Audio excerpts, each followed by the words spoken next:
The autumn wind carried dust and dried leaves through the narrow streets of Cedar Ridge, a town that looked tired of holding itself together. The paint had peeled from every sign, the boardwalks creaked like old bones, and even the air smelled like it had given up on rain.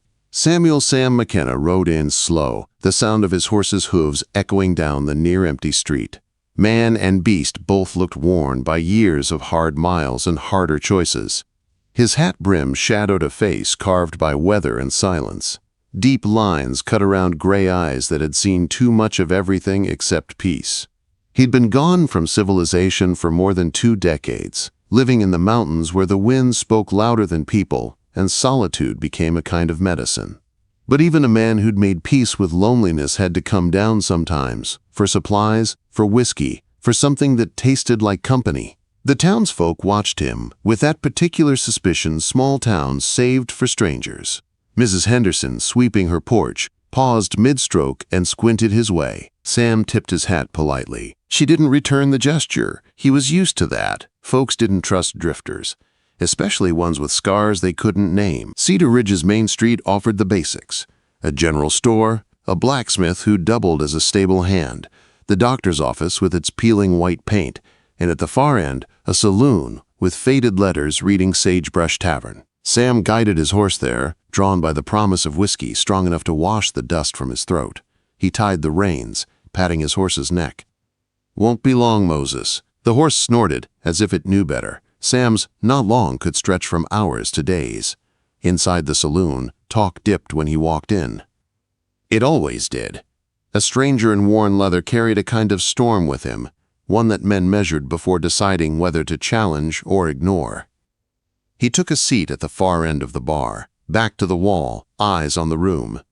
"Whiskey," he said, laying down a silver coin that had seen better years. The bartender, a thick man with waxed mustaches, poured without comment. Sam drank in silence, letting the burn anchor him to the moment. He told himself he'd rest, buy supplies, and ride north before nightfall. But part of him, the part that dreamed of fires that someone else tended and voices that didn't echo, didn't seem in a hurry. He was halfway through his drink when a nervous young voice broke his solitude. "You, Sam McKenna?" Sam's hand drifted to his holster before his eyes met the speaker's.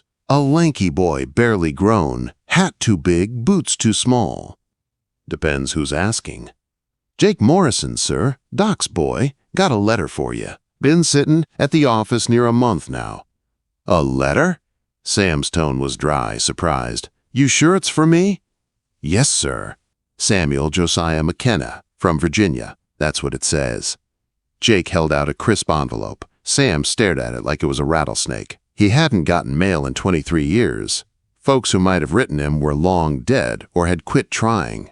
"Much obliged," he muttered, taking it carefully. The paper was thick, the ink fine, the sort used by people who never knew dirt under their nails. A Denver law firm's seal glimmered in the corner. Lawyers meant trouble or death, sometimes both. Jake left, and Sam slipped the envelope into his coat. Not yet, he told himself. Whatever waited in that letter could wait another hour. He was about to order another drink when the saloon doors banged open. Every conversation died mid-sentence. A woman stood there, clutching the frame for balance. Her hair was tangled, her dress frayed, and her eyes had that weary glaze of someone who'd lost more than she could count. "Martha Brennan?" someone whispered. Sam knew the type, a woman who'd once been pretty, who'd lived hard, and who carried her pain like a badge no one wanted to see. "Where's that no-good Bailey?" she barked. "Owes me $2 for last week's wash."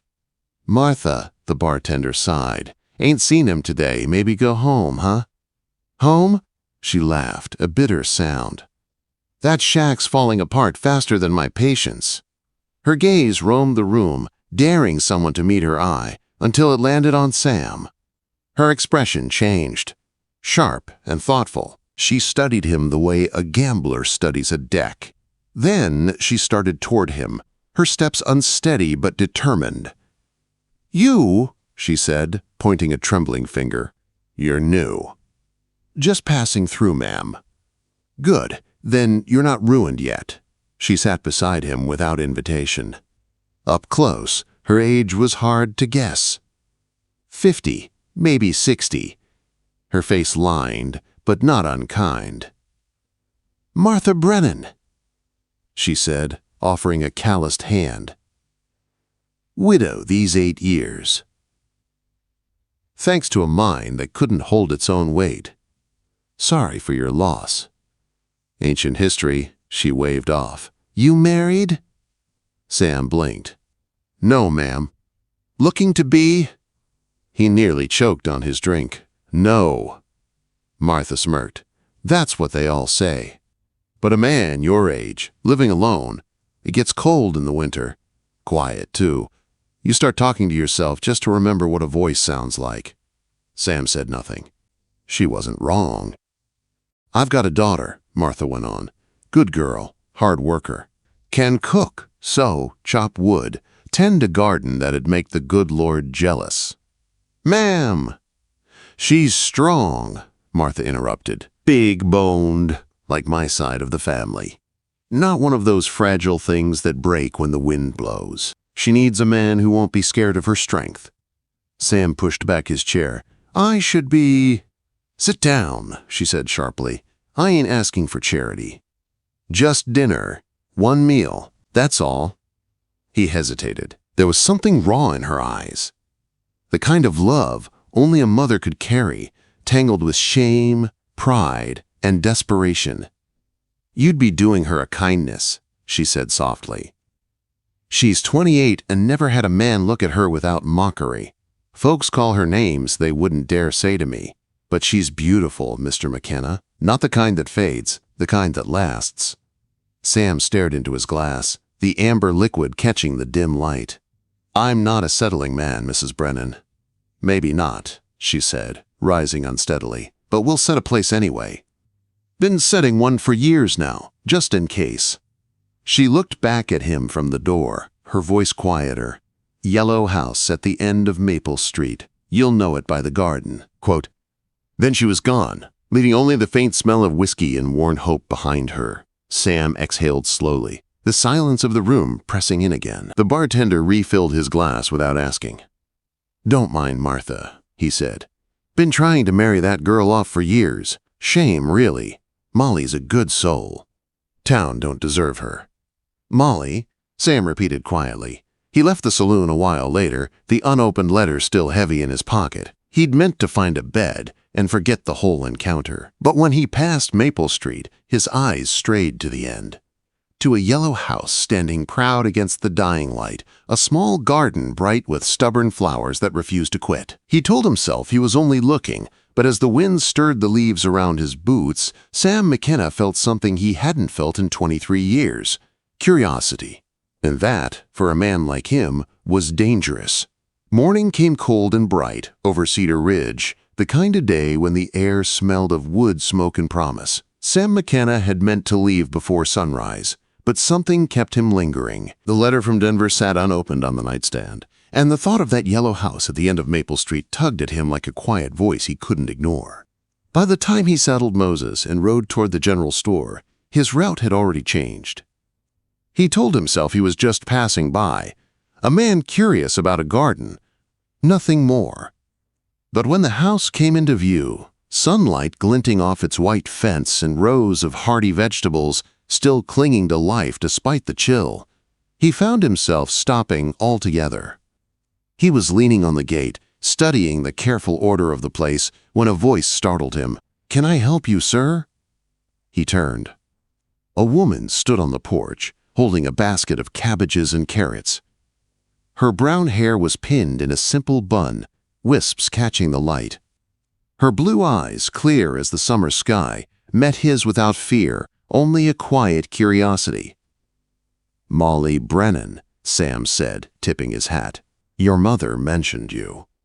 Something flickered behind her eyes. Did she now? I hope it was one of her more sober days. Quote, "Mostly," Sam said, unsure whether to smile. "She spoke of your garden." Molly's lips curved slightly. "That sounds like her. She thinks it's my finest achievement." "It's something," he said honestly. "Never seen one tended so fine this late in the season." "Thank you," she said, shifting the basket to her hip. Most folks walk by without noticing. Or if they do, they don't say it." He cleared his throat. "Didn't mean to intrude." "You're not intruding." Her tone softened. "You're the mountain man, aren't you? The one who's been living out there alone?" He hesitated. "Suppose I am." "Must be quiet," she said, studying him. "I like quiet, too." That made him look up. There was no mockery in her voice, just simple understanding. She gestured toward the porch. "Would you like some water?" "You look like you've been riding a while." He accepted, though the idea of sitting on a stranger's porch felt strange after years of solitude. Molly disappeared inside, returning with a tin cup of cool water. "You can sit," she said, motioning toward a bench. "It's sturdy. I built it myself." He did sit then, surprised by the solid craftsmanship. "You built this?" Quote, "I build what needs building," she replied, settling on the step. "Town men don't often volunteer help. They'd rather joke about my size than swing a hammer." Sam's hand tightened on the cup. "Town men sound like fools." Molly smiled faintly. "You're not from here, so you can afford to say that." They sat in easy silence for a while, broken only by the rustle of dry leaves and the soft cluck of a hen in the yard. Finally, she said, "Mother invited you to dinner, didn't she?" "She did," Sam admitted, "and you're here deciding if she was serious." He nodded. "You don't seem surprised." "I've stopped being surprised by my mother," Molly said. "She wants me happy, even if she goes about it like a drunk matchmaker." "I wasn't planning to accept," he said. "I figured as much." She rose, brushing dirt from her apron. "That's fine. I won't hold it against you. But if you leave town hungry, that's your own fault." Quote, Before he could reply, she disappeared into the house and returned with a cloth sack. "Here, some bread, carrots, turnips, and strawberry jam. From last summer." "I can't take this," he said. "You can," she countered, her eyes steady. "Call it practicality. It'll spoil if it sits here." He accepted it with a nod. "Thank you." "If you really want to thank me," she said, glancing toward the back fence, "there's a post that needs fixing. Been loose since last storm. I'll take a look." They walked together behind the house. The fence post leaned awkwardly, the ground around it soft. Sam tested it with his boot. "You're right. Easy fix." Molly handed him tools without being asked, like she knew exactly what he needed before he spoke. Her hands were strong, capable.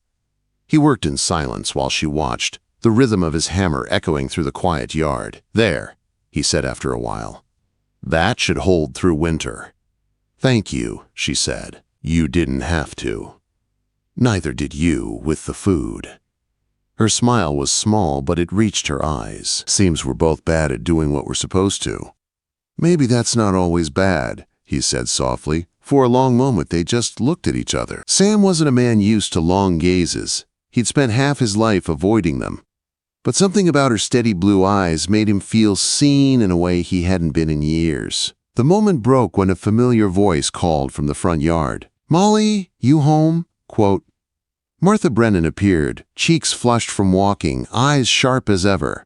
When she spotted Sam, her face lit up. "Well, I'll be. Mr. McKenna, you came after all."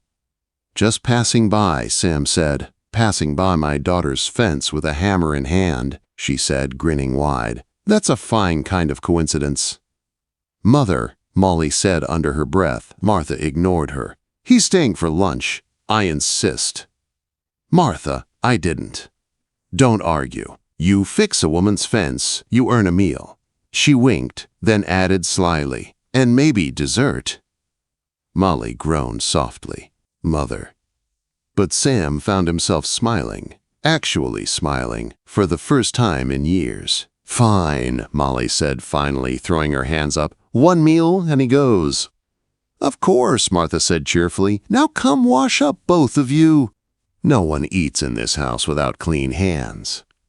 As Molly turned toward the door, Sam caught her glance, a look of quiet amusement, laced with something else, something neither of them dared name yet. And when he followed her inside, into the warm kitchen filled with the scent of baking bread and fresh herbs, he realized he didn't want to leave quite as quickly as he'd planned. The kitchen of the yellow house smelled like heaven and history. Bread fresh from the oven, herbs hanging in bundles from the rafters, sunlight falling in stripes across a worn wooden table. Sam McKenna sat there, awkward as a man who'd forgotten what comfort felt like. Martha moved around the stove like a general commanding troops, barking cheerful orders at no one in particular. "Molly, bring the stew! Mr. McKenna, you pour yourself coffee! We don't stand on ceremony here." "Yes, ma'am," Sam said, half smiling. Molly rolled her eyes as she set a pot of stew on the table. "Ignore her. She only acts this polite when there's company." "Then I'll take advantage while it lasts," Sam said, surprising even himself. They ate in companionable quiet for a while, the only sound the clink of spoons against bowls. The stew was simple: beef, carrots, potatoes, but it warmed him in a way whiskey never had. He found himself watching Molly more than he should. The way she moved, steady, sure, unhurried, was unlike any woman he'd known. When she caught him looking, her cheeks colored faintly, but she didn't look away. "Something wrong with the food?" "Not a thing," he said. "It's the best meal I've had in a long time." Martha grinned. "See, Molly? A man who appreciates home cooking. You could do worse." "Mother," Molly sighed, her tone half warning, half plea. Martha held up her hands. "I'm just saying, a woman ought to feed someone who looks at her that way." Sam nearly dropped his spoon. "Ma'am!" "Oh, don't ma'am me," she said, standing to gather plates. "I know what I see." She turned toward the door. "You two clear the table when you're done. I've got errands in town." "Mother," Molly said, exasperated, "it's Sunday. The stores are closed." "Then I'll just walk," Martha replied, already reaching for her shawl. "Air does a body good." The door shut behind her, leaving silence in her wake. Sam looked at Molly. "She's something else." "You have no idea," Molly muttered, shaking her head. They cleared the table together, brushing shoulders now and then. Every small touch sent sparks through him, startling and unfamiliar. When she reached for the same dish he did, her fingers brushed his, and for the briefest moment, she didn't pull away. "Tell me something," she said suddenly. "What's it like up there, the mountains?" He leaned against the counter. "Quiet, cold at night, honest." "Honest?" "Mountains don't lie," he said. "You listen close enough, you always know what you're dealing with. People, not so much." She smiled sadly. "That's true." "You ever been out of Cedar Ridge?" "No. Closest I've come is looking at the mountains from here. They're worth seeing up close." She turned to him, her eyes catching the afternoon light. "Maybe someday I will." Something in the way she said it, soft, almost wistful, made his chest tighten. He wanted to tell her she deserved to see more than this dusty town, that she was more than the cruel names people whispered. Instead, he just nodded. "You should." They worked side by side the rest of the afternoon, repairing a loose shutter, stacking firewood, patching a section of the porch that had started to sag. Sam found excuses to stay longer, to fix, to help, to not leave. By dusk, the house glowed with lamplight, and Molly handed him a cup of coffee on the porch. "You don't have to keep fixing things," she said softly. "I know," he said, "but I like doing it." She hesitated, then said, "Why'd you leave the mountains?" He stared into the darkening horizon.